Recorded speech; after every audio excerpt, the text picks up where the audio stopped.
At 1 p.m. HST, I know where I will be. Ukulele Underground Podcast for you and me. Aldrine and Aaron and Kahai. And maybe Magic Mike or a guest on the fly. Ukulele Underground Podcast. Now here's the guys. Hello everyone and welcome to the Ukulele Underground Podcast. My name is Aldrine Guerrero. Joining me are Mr. Aaron the Voice Nakamura. Say what's up, Aaron. What's up? Mr. Kahai the Legend Fergan. Say what's up, Kahai. What's up? And the one, the only Mr. Jake Shimabukuro. Hey. Aloha. Special guest. What's up, Aldrine? Hey, Aaron. Hey, Kahai. How's it going? Thanks for having me on, man. This is fun. Thanks for doing this. Thanks for doing this. I think Appreciate the last it. time we did something together was years ago. Remember we played something.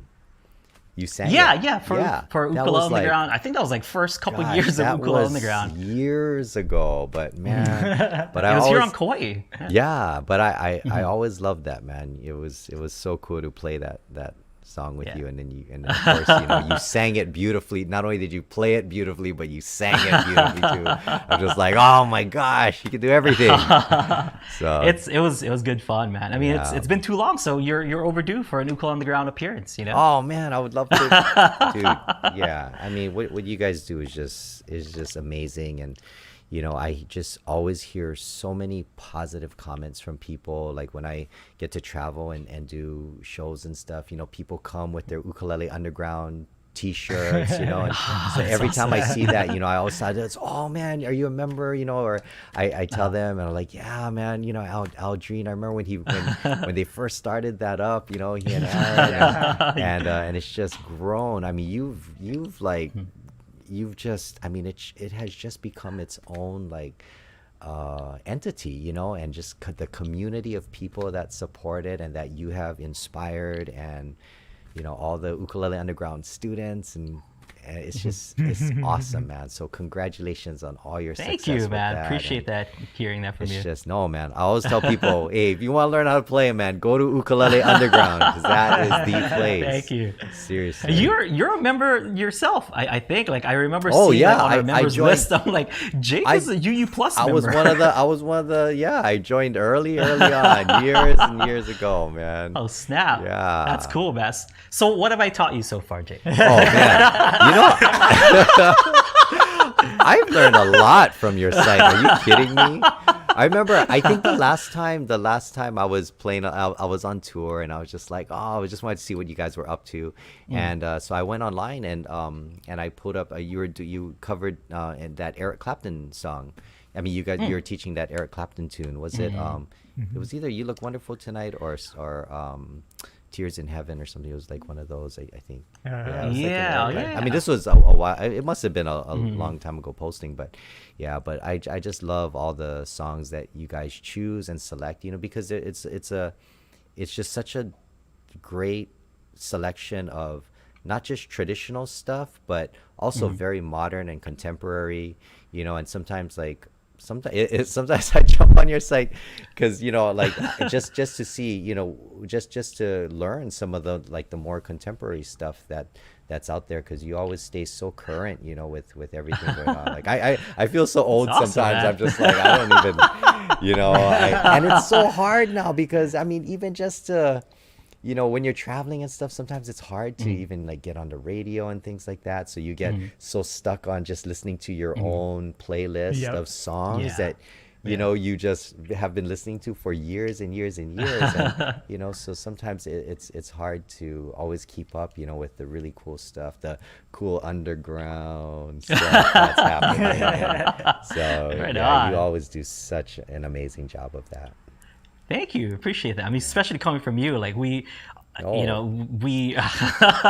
we love having you here right now, just kind of talking and stuff. But really, you were there from from the beginning, just kind of even before Ukulele Underground with I Am Hawaii kind of stuff. You were always there for us. So thank you, because I know we did an interview which never really aired. I don't think after the it was at Ukulele Coffee Festival. Talk. Yeah, it was by. Long time ago. Wow, that was ages Ukulele ago. Underground. Old Ukulele Underground, yeah. Oh So you've been with us even before Ukulele Underground. So. That's when Aaron, that's when you just bought that that audio.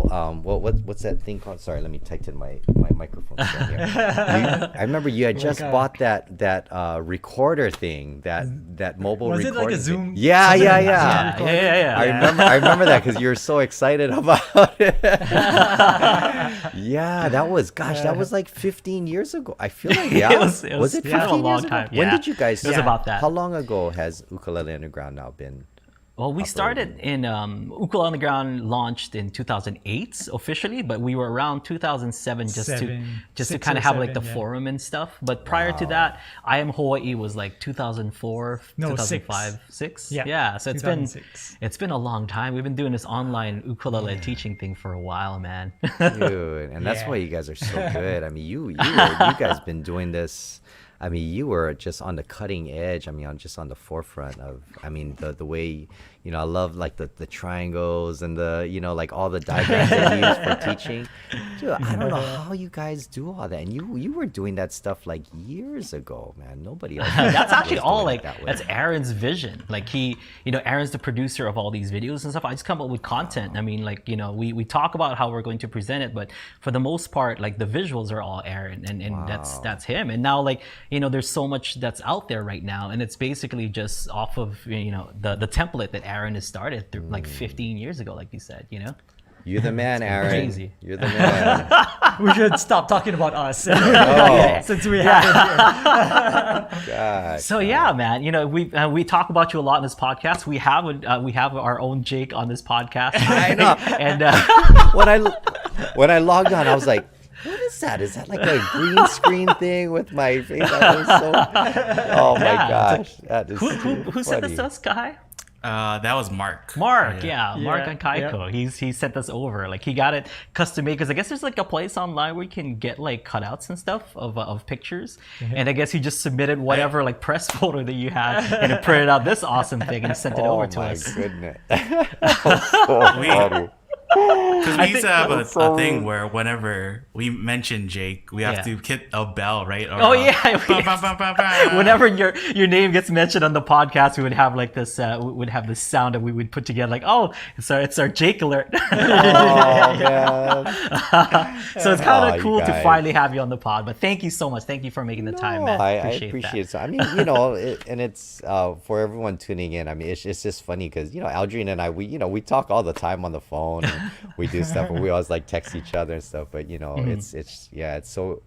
No, I mean, I don't take these opportunities for granted.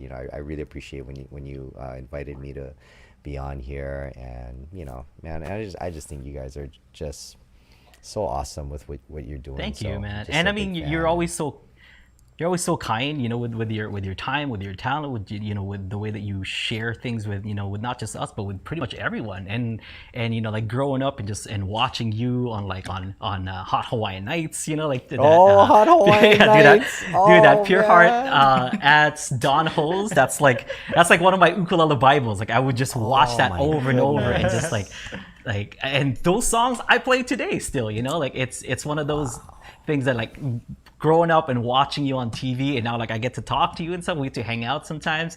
It's always been awesome. But I remember specifically when, like you were my idol, and I remember the moment where you became like where it went from you were my idol to like you're my hero. Remember the time at and it's always cool because I tell this story, but now we get to kind of hear your side of it now. So remember that performance? It was at On Stage in Kapahulu. Remember? Oh yeah. We used to we used to jam there, and you joined us for for one of the performances, and you brought your ukulele and stuff. Yeah. I was playing that performance and my A string broke mid performance, and then I remember you handed your ukulele to me. He's like, okay, well, play this for now. I live just down the road, so I'm gonna go grab a set of strings, and I'll change your strings for you. But meanwhile, like keep the show going with this ukulele while I go change your strings out for you. I'm like, man, you didn't have to do any of that. Like you went home, you grabbed like a whole new set of strings. You took my I was using a Kamaka back then, and you changed the strings on my Kamaka. While you lent me yours on stage to kind of play until you get my string all ready. And I'm like, man, this this Jake guy. So man. you became turned from like my idol to like my hero. You're my hero. Dude. You were already an internationally touring musician. Yeah. And you were doing that for no-name Aldrine. I don't know man. anybody else would have done that for me, but you, that was amazing. Plus, I remember that Miles was there too, right? Yeah, Miles was Endo, playing with us. That's Yeah. right. Mhm. Yeah, he I was remember playing that. his taiko drums. So it was like Yeah. Ryan Isaki on guitar. It was Miles Endo on taiko. And it was me and Ukulele, and then you joined us. But it was really awesome. And a funny thing that happened. Do you remember Chino? Yeah. One of my friends, Chino, he was the guy at the door, like grabbing like the $3 entry fee from everybody, and he like jokingly like charged you the $3. He's like, "Oh, Jake, sorry, but it's $3 to go in," and you actually paid him $3 to come in and play the show with us. Of course, man. Dude, you are awesome. You are a saint. Oh, dude, man. Thank you for all these years, and thank you for everything. You know, seriously, if it wasn't for you and your guidance, I don't know if all this would be possible. So thank you from the bottom of our hearts. Thank you. Man, no, thanks, Aldrine. No way, man. Yeah, I always loved our conversations when we used to talk, like way back in the day. I mean, when we used to talk about music theory. Remember we used to talk about all the like the different like how to improvise over certain chords and talking about different scale application. Yeah, voicings. I mean, man, those are the days. Like I truly miss all that stuff. Because I mean, just like you. I mean, we just. I love geeking out on that kind of stuff. Love talking about. Just love talking about. We talk for like hours on just whatever new pedal you got, or like even just DIs. Like you turned me on to like JDIs and stuff, and Great River and whatnot. Right. Like all these awesome brands. Goodness, the Great River that I didn't even know preamps. about. Yeah, dude. So all that stuff is just. I remember like. Super stoked that I get to just like kind of talk to my hero for hours about like this kind of stuff. So thank you for always being available. Appreciate that. Thank you. Thanks, Aldrine. Thank you. All right, so let's get on with the podcast. So on this podcast, we answer any and all of your questions. Usually, people like ask me questions, and then these other two guys will come in and will come up with a super answer for you. But we have a fourth member today, so Jake Shimabukuro will be answering your questions. And if anything, me, Aaron, and Kai will chime in with whatever we got to add as well. So whatever we can, But for the most part, Kai, tell us our first question of the day for Jake Shimabukuro. Yeah. So I think talking about like when you broke a string, right? Breview asked, have you ever had a gig that was a total disaster? How did you respond? Oh yeah, so many. I mean, I can't tell you how many times like, after a performance, I just felt so, terrible because I felt like I was underprepared, or I just so much of it is a mental game, right? Anyone who gets up on stage knows that. I mean, once you start getting into your head where you start like, you lose that confidence, or you start second guessing, right? The songs that you're playing, or just if you're fighting some audio issue or the sound or your string balance, or there's just something not right, and it's like the only thing you can focus on the entire time. Like I mean, there have been so many times where I've got stuck in that rut, and I mean, I'm not ashamed to say I'd go back to the hotel room and cry in the shower, but it's those moments that really make you stronger and kind of push you to to be better prepared, or kind of makes you like grit your teeth, and you put in that extra 2 hours of practicing a measure or two. And I mean, and I've been in Aldrine's shoes where I've actually broken a string. It was years ago, and it was with when I was playing with a band called Pure Heart. It was my first band, and we were doing a show, and my string broke. So this is what happened. Like, it was toward the end of the show, and my string broke, and this was the first time that had ever happened to me. So I was a little rattled, and it was in the middle of a song. So I was like, oh shoot, so I just kind of tried to strum along, to get through the song. And I told John, hey John, he was our singer. I said, hey, go do. I think it was a show for Sacred Hearts or something like that, one of the local schools here in Hawaii. And I told him, okay, hey, you and Lopaka do something. I'm gonna go change my string. So I went off to the side. I changed I put on the new, took off the broken the string, and I put on the new string. And I was still so frazzled because that had never happened to me before during a performance. So I remember, and I took my nail clipper out to cut the string, and when I went to cut it, I cut the wrong side. Oh. So what happened was, instead of cutting the excess side, I was just so, I was trying to rush, and I cut the actual string. Oh. So it broke again. And luckily we were kind of beyond our time, so we just kind of finished. I forget what we did. We did a song, and it was just something where John more, just kind of sang. So I just had to strum along, and I was able to get through it. But it was I was very fortunate because, otherwise I wouldn't have been able to play. I only had one spare set with me. So, but that's another example of, like, sometimes you get so into your head, and you make these simple mistakes. Like when I did that, that feeling like when your heart just sinks and you're like, Yeah. I just did something so silly, and it was, and so, it was, and I remember after that moment, it just bothered me for a long time. And I just remembered about, just how important it is just to not get frazzled, just take a breath, just stop, and really think about what you're doing. And so that has helped me too in just normal performance, like if I'm playing a song, or like if, say, I'm sitting in with a band, and I feel like I'm prepared, and I'm sitting in on just one song, but then they suddenly change the key on me, or they say like, oh, actually we're gonna do a different song, and sometimes you go, oh wait, I'm not prepared, right? But then if you just try to fight that urge and just be okay, and just go back to the days. Like, remember when we used to just practice along to the radio, like whatever song came on, and you would just try to find the key and try to listen, and and just try not to get too I think in that headspace, because it's just you'll just tank. Once you get there, it's all downhill from there. So nothing ever good comes out of that. Good, man. Kai? So another question we had was, Ritesh asked, can you, I think he's asking can you list your preference of ukulele sizes? And so I'm guessing from least favorite to most favorite, or that's It's a good question. It's a good question. Well, my favorite is the tenor.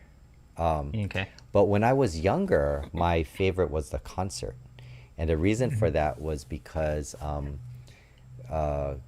ukuleles, they had a signature otasan model, which was a concert ukulele. And it was always my dream to own a signature otasan ukulele, because otasan was my biggest hero growing up. I mean, I had all his records, and I just loved listening to him play. So when I had the opportunity to order my first custom ukulele from Kamaka, I was 17 years old, and I worked at a music store, and every paycheck went to paying for that ukulele. And so the first custom ukulele I ever ordered was an otasan model, and I just happened to have it right here because I was playing it the other day. So this is a concert size, and this is the first custom Kamaka Casey ever made for me, and I ordered it from him. This was made on October 20. Yeah, he gave it to me on October 27th. 1995, and keep in mind I ordered it in 94, so it took almost a year to complete. And and it's and he wrote it, and it doesn't even have a serial number. It just says number, and it just custom. It just says custom. And it says especially for Jake Shimabukuro from Casey Kamaka. And this was and then he didn't put the KK in because they didn't even have the I guess the inlay for the KK. They were still using the stickers back then. And it's a spruce top. Back and sides are all koa. And the other thing, this was the first ukulele that they made with the flat top. Oh, wow. And the reason I requested this flat top is because Ota-san had a chord book. He had a little a method book, and it's still available. It's still in print. But in that chord book, there were some photos of some of his ukuleles, and in there, there's a Kamaka ukulele with the top that was flat like this, and I always thought that was such a cool look. So that's why I had requested this. And I remember years later, I was talking to Casey Kamaka, and I said, and it was funny because he thought I wanted the flat top because when I was in high school, my haircut was I had the flat top haircut. So he thought I was trying to do like a flat top, like the hairstyle. And so I said, oh no, because, and I showed him the book and I showed him, you see that Kamaka in there, you see how the top is flat. And so I've always wanted that because I don't know, in my mind, I just thought that was so cool, as a kid.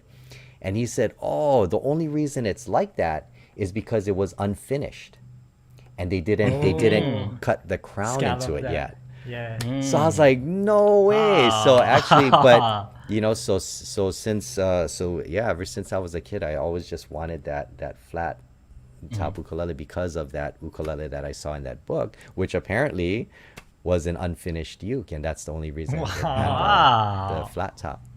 Yeah. Oh. So that's the story Original, of the flat top. That's the original. Kamaka, Yeah, because I mean, wow. like my first, my first custom ukulele. I took like two of my favorite ukulele players, which is you and Troy Fernandez. Like, just you two growing up, like. So my custom, which is not this. So this is what I use for ukulele on the ground to teach and stuff. But my custom ukulele has the slotted flat top, but on the body, it's got that thick rosette, like how in the On Fire album. Oh, yeah, yeah. It has that thick rosette. So I wanted to combine like both my favorite ukulele players into one ukulele. So I even like picked out koa that looked kind of like what that cover of the On Fire album was, and then the top was that flat slotted headstock. Oh, so, wow. it's cool, man. I like how it continued through 3 generations of players, right? But then it was just that it's like, oh, we just didn't finish it. That's so crazy. Yeah. Is that Kamaka, that concert Kamaka, is that the one in On the Pure Heart album? Is that the one? Yeah, this is the one. Yeah, this is the one. Yeah. Wow. It still sounds so nice. Yeah. That is. And these strings on here are the these strings have probably been on here since how long ago now? Yeah, probably since I don't know, the late 90s. so I was still using the black nylon back then. I was still using the black nylon strings, and the reason for that was because a short time after this I had ordered a tenor ukulele, and when I ordered that tenor one, that's the one that I started playing, and I played that one for years, and I think I even gave it a name. I think I used to call that one Buffy or something. I mean, not or something. I do remember. I'm just acting like I don't remember, but I do remember. So I'm just pretending. But anyways, yeah. So it was, and that ukulele, that's the one that I started playing. I did like my first few solo records with it and everything, and then this my custom Ota-san, my grandmother saw it, one day, and she goes, oh, I'm joining this ukulele club on Molokai. I need an ukulele. I'm going to take this one. So I said, okay. I was like, okay, you're not going to say no to grandma. So yeah. So that was, that's how that came about. But yeah, and then my grandmother, a few years ago, she had passed away, and so I brought the ukulele home from Molokai, so now it's with me here. Sorry to hear that. Yeah. So. All right, Kahai. Thanks for the answer. That's awesome. Like that's lore for us, you know. So, That's a pure heart lore.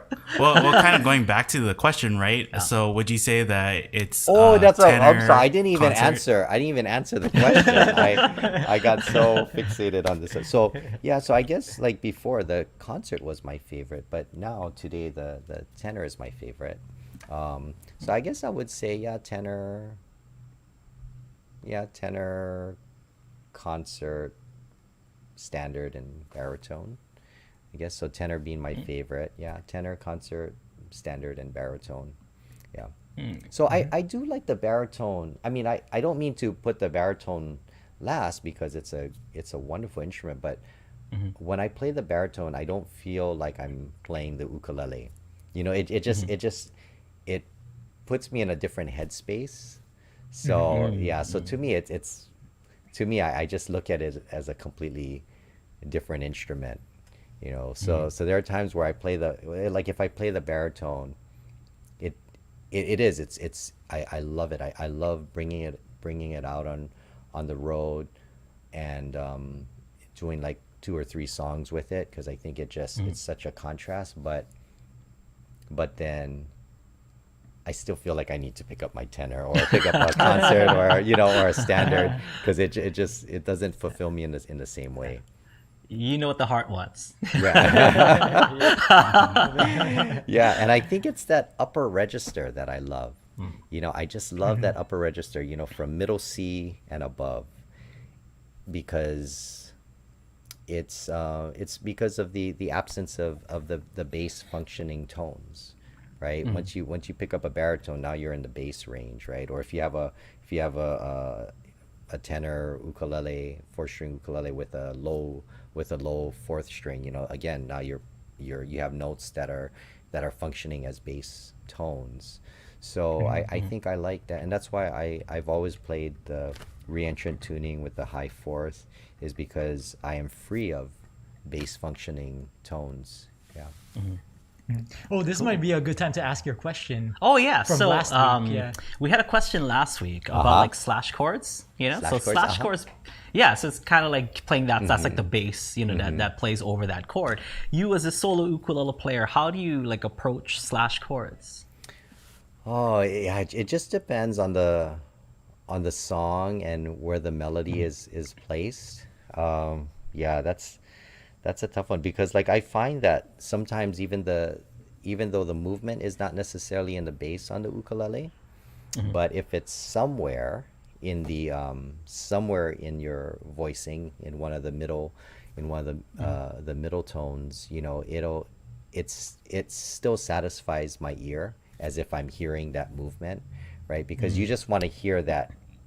Like if like a real common one is like G and then like G/F#, right? So like a G over like an F# bass, so you have that descending bass line, right? Normally an E would follow like an E minor chord or something. So if I play that G to F#, if I play it on the 2nd string, like in just a standard G voicing, but I play it on the 2nd string, making it more like a G major 7 type of sound, right? It still fulfills my ear in the sense that it's a G over F# because I still have a G note present, right? So it doesn't put my head in the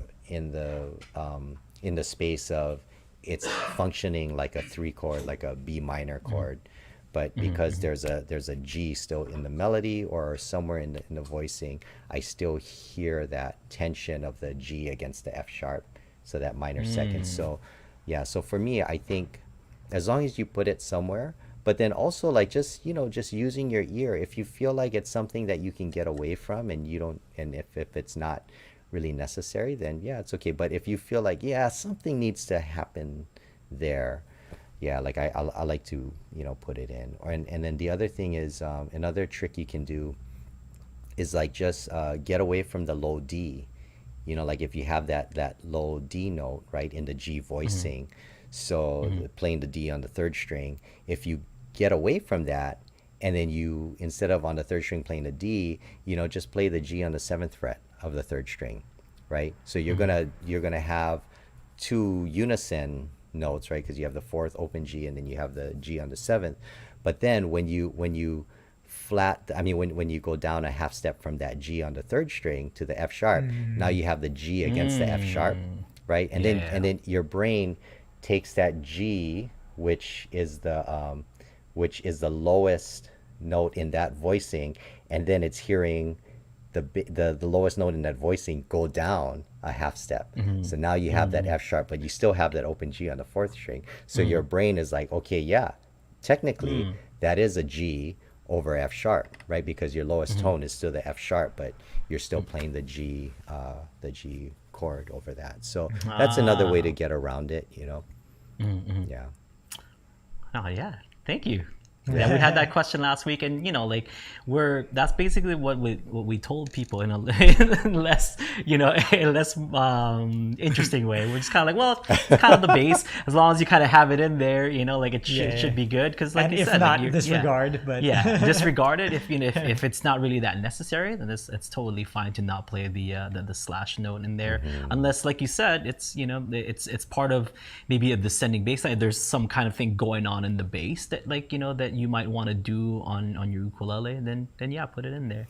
Yeah, because Right on, a lot of those things, right? It's just representative of a line, like some some linear movement, right? So so if it's in the bass tones, you have that. You can see, the G, and then it's moving to the F sharp, and then it's moving to the E, and it might be moving to D, and then it might be moving to C, or C sharp or whatever. But so it's just about, I think, honoring that line somewhere, if it's an important or integral part of the arrangement. But then sometimes, if you're playing with other musicians, you may not want to do it because part of the sound, like if you have a bass player or a guitar player and they're already making that move, part of the sound, the tension is you staying exactly where you are, but just the bass note is moving. Because then that, it's like, no, I'm still doing the same thing over this second bar, which is, so I'm playing G, the next bar is G over F sharp, but I'm still going to stay in this voicing. And just by the bass moving, right now, all the notes that I'm playing has a different relationship to the lowest tone. So that's what gives it that tension, right? So, but if you start moving with it all the time, then it's like you're keeping this parallel movement, right? So you're creating, you're not letting the tension happen sometimes. So yeah. So like I said, it depends on the context, depends on the song, and and just always trust your ear. Like Aldrine, your arrangements are always you always have such great ideas for your arrangements, and you're always so conscientious about those kinds of things. So yeah, it's nice. Thank you. That's how you answer that question. Yeah, that was the best answer ever. Whatever. Should have you on more often. No. Don't be silly. We should just clip that, right, and keep it in our pocket. Yeah. We'll put it into look last for a new week's job. episode as well. Oh man. Now, Kai, next question. Now we'll do one Okay. more, and then we'll go to the next thing. Okay. So Kathy asked, she said she saw you playing with Bruce on stage. Oh, and yeah. she was wondering if that feels special, or is it just like a everyday thing that you guys get to do, I guess. Yeah, so Bruce is my brother. I have a younger brother, and I named him after Bruce Lee because I was such a huge Bruce Lee fan. And we're 5 years apart. And yeah, so growing up, we played a lot together. And one of the reasons, and he tells people this story all the time, is, because when I was younger, I didn't have a looper pedal, right? So if I wanted to practice improvising, or if I wanted to come up with ideas, I needed someone to strum with me. And it's not as fun as if you have to record. Like I had one of those little Sony cassette recorders, so I would sometimes record, a rhythm part on there, and then I would play it back, and then I would try to play over. It was always more fun if there was someone there and you could tell them, okay, strum these chords and keep strumming it over and over, and I want to try these different things. So I would always make my brother strum for me. He could be like in the middle of something. I'd run over, Bruce, come here. grab your ukulele. I need you to do something. He'd be like, wait, I'm doing something. I'd be like, no, come on. And I would always take him, right? Because you have this idea in your head that you just want to work out. So, so I mean, it was always special playing with him. For him, I think it was probably less special because it always felt like work for him, I guess. I would just make him play the same thing over and over and over and over. And, but whenever we have opportunities to share the stage and to play, you know, it's always special. And especially when my mom, sometimes we've done a couple, you know, family parties or even like some things on stage where my brother and I would be playing, and then we would call my mom up to sing a song, and then the both of us would back her up. So so those are definitely special moments, you know, being on stage with your family members, and you know, so thank you. Right on. Yeah. Because I think the first time that I saw you guys on stage together, you guys did Toccata at the Ukulele Festival. The That's the first time I saw you guys do it anyway, and it's pretty awesome. Is that when he also did that Taylor Swift song? Right? He played that Taylor Swift song too? Yeah. But he, what was the name of that song? But anyways, it's, and the funny thing is, you know, so my brother, he doesn't, his passion was more in teaching, right? So he, you know, he's had so many students, and a lot of them have gone on to, you know, to become professional ukulele players today. So it's kind of nice. He's always had that, that heart and that passion for teaching and working with kids, and he's so good about finding ways to make the concepts relatable, right?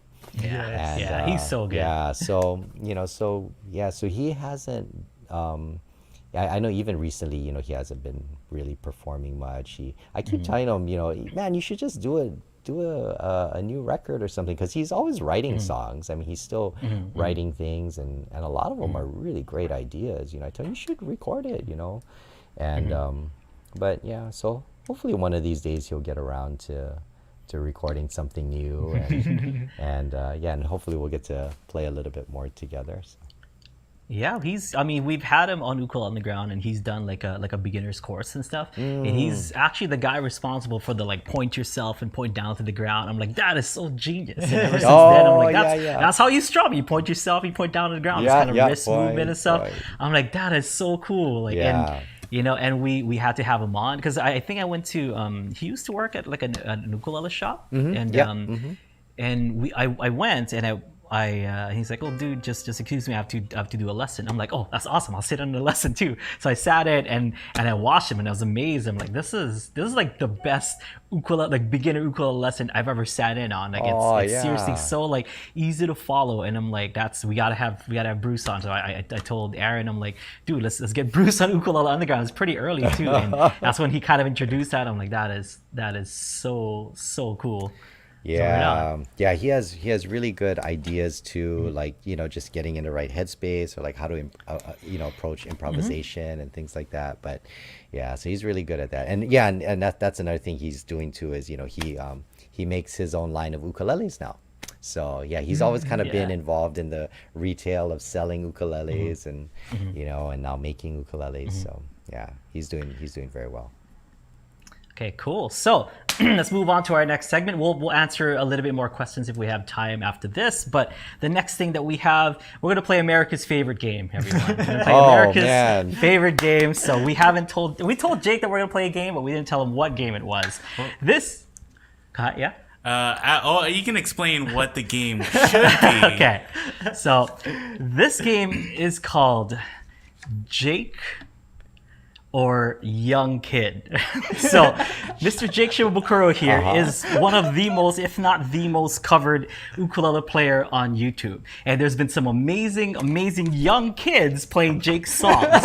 Okay? So we're gonna listen to an audio clip. Okay. And Jake is going to tell us whether if it's Jake or if it's Young Kid. Wow. This is okay. So I was Kai- not so Kai's expecting this. All right. So we actually played this game with Okay. Abe and Calais at our Yeah. ukulele underground retreat. Yeah. But I thought we could change it up a little bit. So it's not Jake or Young Kid. It's actually like I did something a little special. Jakémon! Jakémon. All right. Oh my goodness. Who's that Jakémon? Crazy. You know, my kids Who's love that? Pokemon. My kids love Pokemon. They're gonna when they see this, they're gonna be, I'm like, yeah, they're gonna think I'm so cool. Pokemon. I got my own Pokemon theme song. Yeah. All right, so Kai, Okay. lead us into this segment, buddy. Okay, so I'm gonna play an audio clip, and it's 30 seconds long. And if you guys need, I can play it again, but you guys have to guess before we'll reveal. Both of you guys have to guess, Yeah. right? So I don't know it either. So I'm playing with you. Okay. So listen, all right. listen closely. I'm gonna put up my sign for which one I think it is. Okay. Oh my goodness. Okay. Okay. Okay. Okay.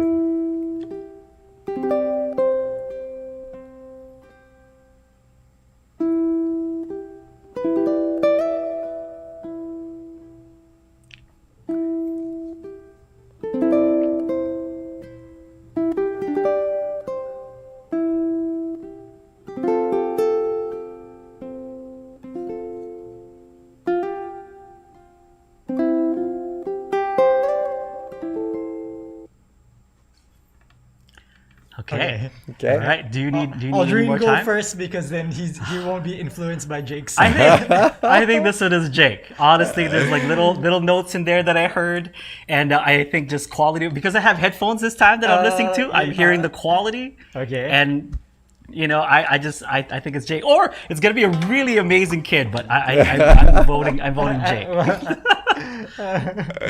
What about you? Yeah, no, it's not me, but it is better than me. So yeah, I say Young Kid. Yeah. It's really beautiful. I love their interpretation of it, but yeah, it's not me.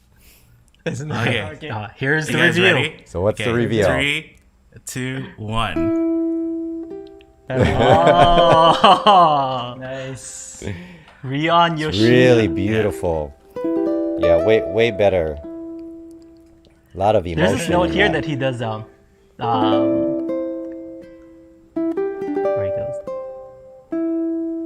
I guess it's in the next line. He plays like a ghost note, and I'm like, oh, that is amazing. He goes right there. I was like, that is Nice. That's Jake beautiful. 1, Aldrine 0. Wow, Rion, This is a repeat of the first time we played this game. I'm so honored. I'm so honored because yeah, wow, I really loved his version. His version's much better. Listen to his version instead of my version, please. I was kind of when I was there's a getting lot of this emotion on there. There's a lot of emotion. Yeah. When I was getting this game ready, I was kind of worried, so I was like debating, like, should I make it just like 15 seconds? But, okay, next we'll one. see. Yeah. Okay, next.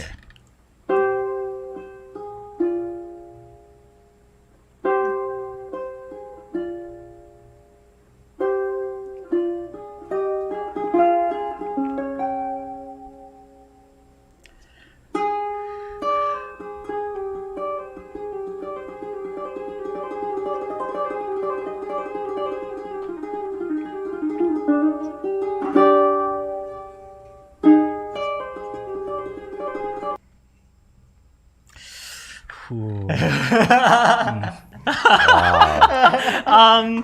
Geez, that's a tough one because like quality wise, I can't rely on that in this one. And I mean, I was wrong about it in the first one anyway. So, shoot. I'm gonna. I don't know. I'm gonna go young kid on this one for some reason. I don't know. Okay. It sounds good though. It sounds awesome, but for some reason, something about it. You, Jake. I think it's too clean for me. Yeah, I think it's too clean for me. So I'm gonna have to go with Aldrine. I agree with Aldrine. But if it is me, if it is me, then it must have. I think it was a while back because I don't remember playing it like this. Okay. Yeah. Okay. So let's Here's see. the reveal. So I'll go with 3, Aldrine. 2, 1. Yeah. Yeah. Oh, Mika. Oh, it's Mika. Yeah. Hey. See, Mika is such a clean and precise player. Yeah. I Yeah. picked this one because the last time we played this game, Yeah. all 3 of you didn't get this right. Oh, really? Yeah. This was the one everybody thought that it was Jake.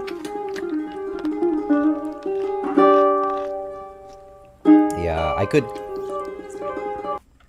Yeah. Yeah. See how clean his. See, my version is not as clean and precise as that. All right, Kai, do you have one more? Okay. Yeah, this is the last one. Okay. So what is the score? 2 for Jake. 2 1 for Jake, 1 for me. Yeah. Okay. Okay. Last one. All right.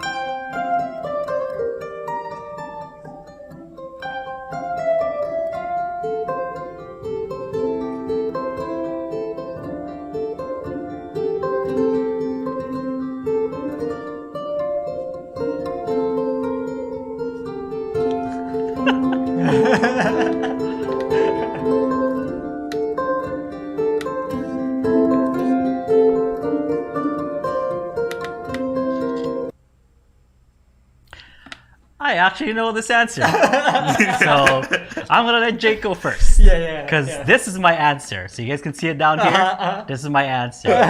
So, okay. So, Wow. Jake, what is your answer? That's a hard one. There's so much verb on that one. I hear that. Here's a. Yeah. Let me see. Do you want to hear it one more time? No. I'll take a guess. I think. Let's see. And I think you can get 2 points if you specify something, right? Yeah, I mean, it sounds like 2 versions going on at the same time. Yeah, maybe. Is that what it Maybe. is? No, but Wow. Well, one. Well, there's only gonna be 3, right? One's gotta what? Right? Okay, I'll say me because we haven't picked one of mine yet, so I'll say me. So the answer, my answer anyway, is this. Oh. Jake with a young kid. Okay. Can you be? Let's do the reveal. Yeah. It's a kind of a young new to YouTube. Yeah. So Yeah, he's okay. He's all right. Oh. Oh wow! Where was this? Denver. This was in Denver. Oh Yeah. man. Yeah. So. Oh. No, because you know what I was thinking, because I thought it was at first I thought there was a looper, because I had I thought there was a loop because I could hear the 2 ukes, so I was like that's gotta be so it's a looper, and then but maybe they're trying to do something funny, so they like interlaid two different versions over each other or something. Oh, cool, man. Yeah. Wow, that's a hard one. Oh, shucks, that was in Denver. I remember that. Yeah. Wow. And it's when you said like when grandma asks, like you can't say no and stuff. So that's a similar story, because I remember I had called you up and like, hey, you're gonna be in Denver as well. Like I'm gonna do the second night of the show, because you did the first concert night and I did the festival night. And you're like, oh, did you want to play something together? I was like, awesome. What would you like to play? And you're like, oh, do you know that song Pianoforte? And I'm like, yeah, I've heard of you. I didn't want to tell you, like, I've heard it before. I don't know how to play it or whatever. I've heard the song. And I'm like, yeah, I know it. And you're like, okay, cool, let's play that. So I'm like, and that was it. I didn't know which part you wanted me to play. So I learned. So when Jake tells you, let's play pianoforte, and this is the day before the show. Okay? And like, and I'm like, oh yeah. So I was at my then girlfriend, who's now my wife. I was at her house in California because we're gonna fly over to Denver the next, in the next couple of days, or that very next day. And she's like, what are you doing? This is our last night. I'm like, no, I gotta learn this. Tomorrow, I'm gonna be on stage with Jake and he's gonna want to play this song and I don't know it, so I have to learn it. Like, I've it's been a long time since like I learned stuff by ear and I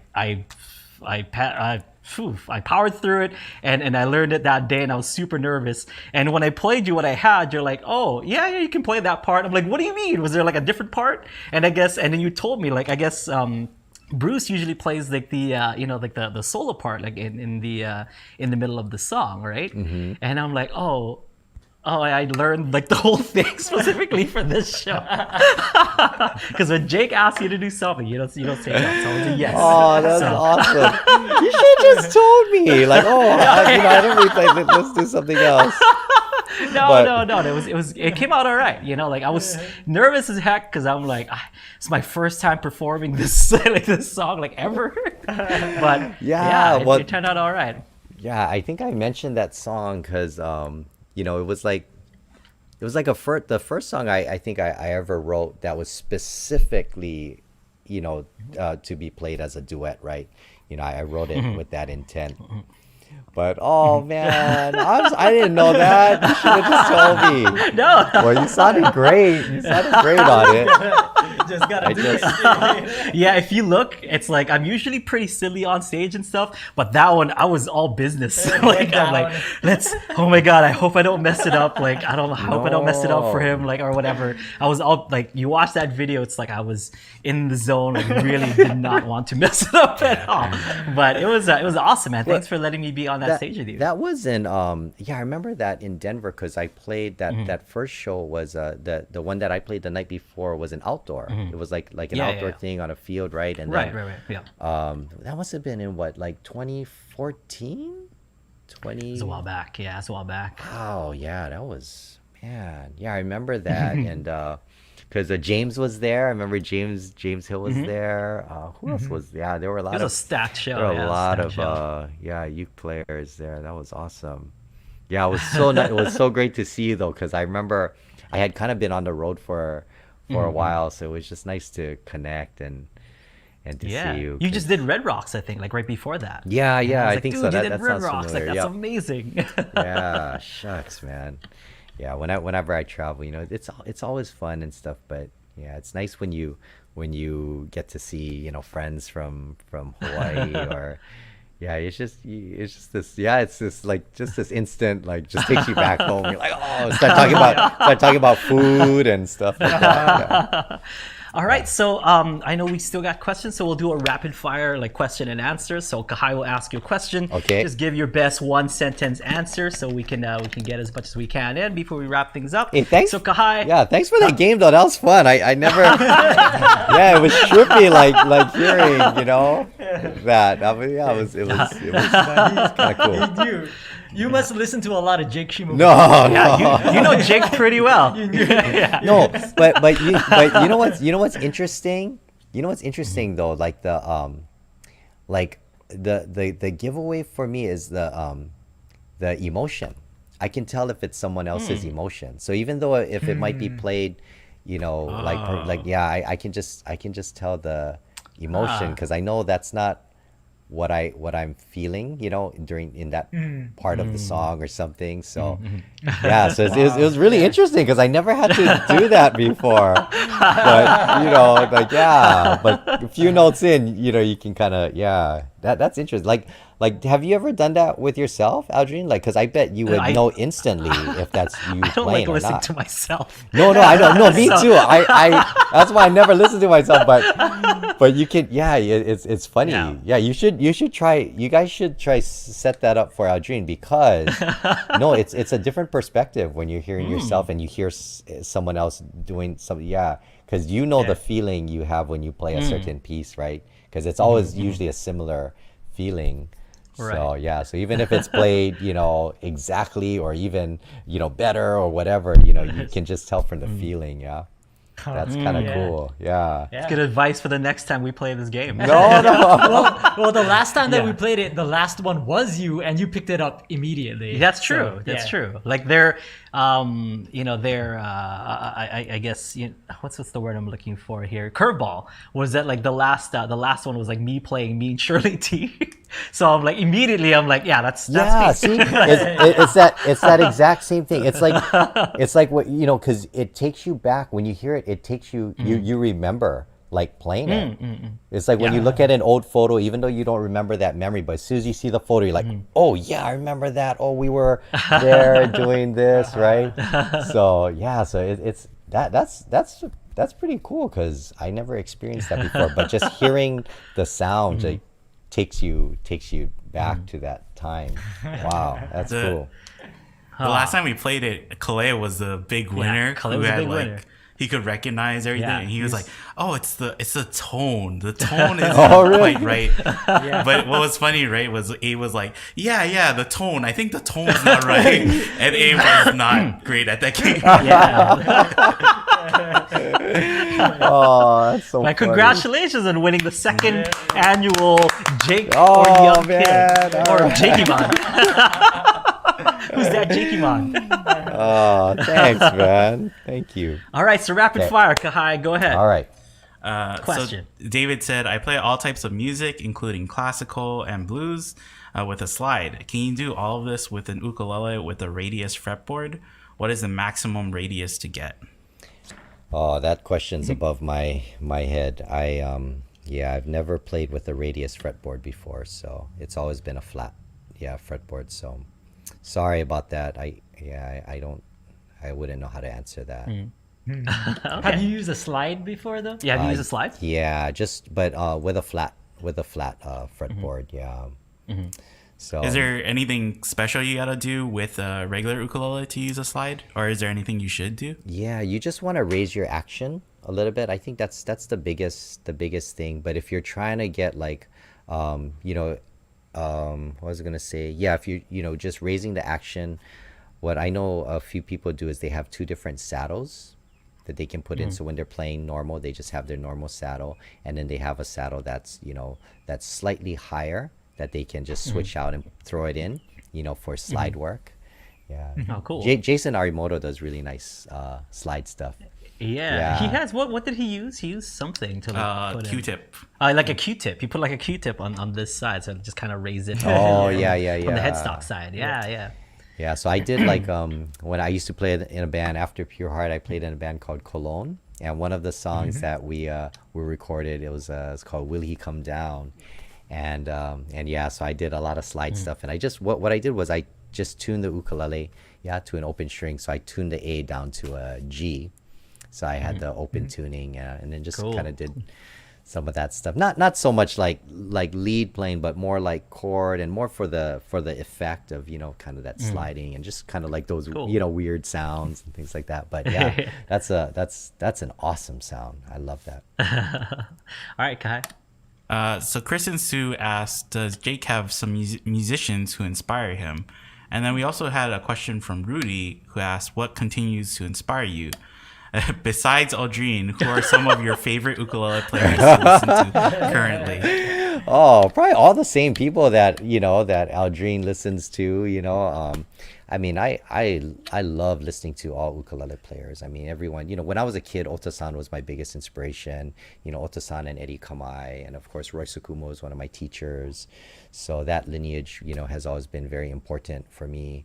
Because Eddie Kamai taught Otosan taught Roy, and then Roy was my teacher. But I had a lot of different teachers growing up, so yeah, so like same as Aldrine. I mean, we all listen to, I'm sure, the same people. Like I love Abe's playing. You mentioned Abe, and Kale's playing. Imua Garza, James Hill. A lot of the old timers, of course, like, Peter Moon was a big influence as well. Troy Fernandez, Kelly Boy DeLima, Jesse Kalima, Gordon Mark, Benny Chong, Dr. Byron Yasui was also a big influence for me when I used to study with him at the university. There's so many great players. Brittany Paiva, Herbota Jr., Brian Tolentino, Andrew Molina. I mean, the list just goes on and on. I mean, and the cool thing is everybody has, they're just their own style and their own approach. So it's just beautiful to see that. I watch. I just watch even how Aldrine, how you do your tremolo and stuff like that, or how you do string skipping. It's so different from what other people are doing and how you approach things. So yeah, I think we all just learn from each other, and the great thing is because we just try to figure out ways to do it, just because we hear a sound in our head and we're like, okay, how can we make that happen? And then you just experiment and you try and you see what works for your hands and your own fingers. And since the ukulele is such a relatively young instrument, there's just so much room for people to kind of come up with innovative ways to do things. And that's why I think it's such an exciting time for the ukulele. So I love listening to everyone, and I always learn by watching other people. So. All right, well, everyone, unfortunately, our time is up. So, Jake, is there anything you wanna say before you go, or anything you want to promote and stuff? No, I just thank you for doing this, and and everyone out there that are just recently picking up the ukulele. You're definitely in the right place, and and even if you have been playing for a while, there's just so much great content here, and I just appreciate being on, and looking forward to collaborating and playing. And we gotta revisit that George Harrison something again. And we gotta do a 2021 update on that song, the 2021 version. So I'll let you know when I'm in town next. We'll jam, man. We go to Coffee Talk and just like old times. Hey man, Coffee Talk is they are busy, man. They've been they've been doing really well. It's like the place to be now. I still run in there whenever I can, and grab my cup of coffee, go for walks. And so next time you're in town, man, let me know. We'll go do that. Either there or Diamond Head Cove. Oh, one yeah. Right. So some spots. Let's man. go. Yeah, I haven't. Let's I haven't do that. Been, we can go to Coffee Talk, grab some coffee, and then we can walk. go for a walk. Go walk down to Diamond Cove and get an acai bowl, and go walk around Kalani, sit down and jam. Yeah, like the old days. We also have to flip it on its head, right? Where the next time we do something with Jake, we have to do Aldrine or Young Kid. Yes. That's the one I want to listen to. That's the game I want to play.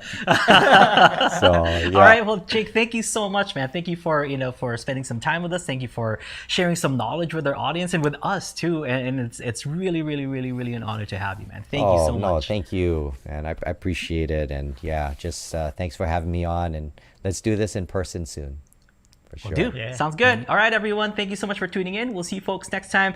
Stick around for the UU open mic. It's going to be at 2:30 p.m. Hawaii time. So if you got a song to share, or if you just want to hang out, come stop by. It's at ukuleontheground.com. You can click on the Zoom link that brings you to the room where we'll be doing an open mic. Also, tomorrow's a little Friday live jam, and we have live coaching right after. So join us for that as well. We'll see you folks next time. Yes, Kai. Oh no, I just wanted to ask if does Jake have anything coming up that he wants to say? Any kind of shows, anything that you want to... yeah, actually I do.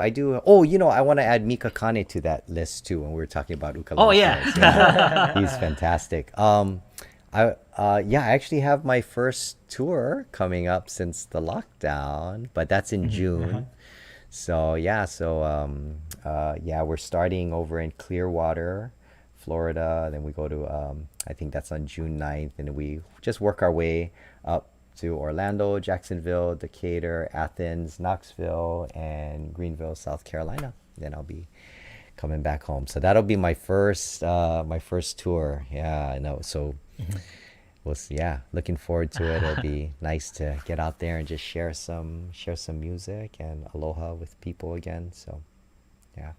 Cool. So everyone go out to see Jake's shows. I mean, you know, like it's Yeah. it's gonna be fun. I mean, I'm sure people are super stoked to come out to any kind of music. And I mean, and with your show, it's always super awesome and exciting. No, thanks. I mean, I've been, even for me, man, I've been just like looking all over the internet and just, you know, because I've just been craving, you know, music, and I've been craving like hearing people, just play. And so, yeah, but it's amazing. Like, I mean, so many people are posting virtual, you know, they're doing virtual concerts. So I've been attending a lot of those, and some virtual online, you know, music courses and things like that. So that's been really awesome. Cool. So, yeah.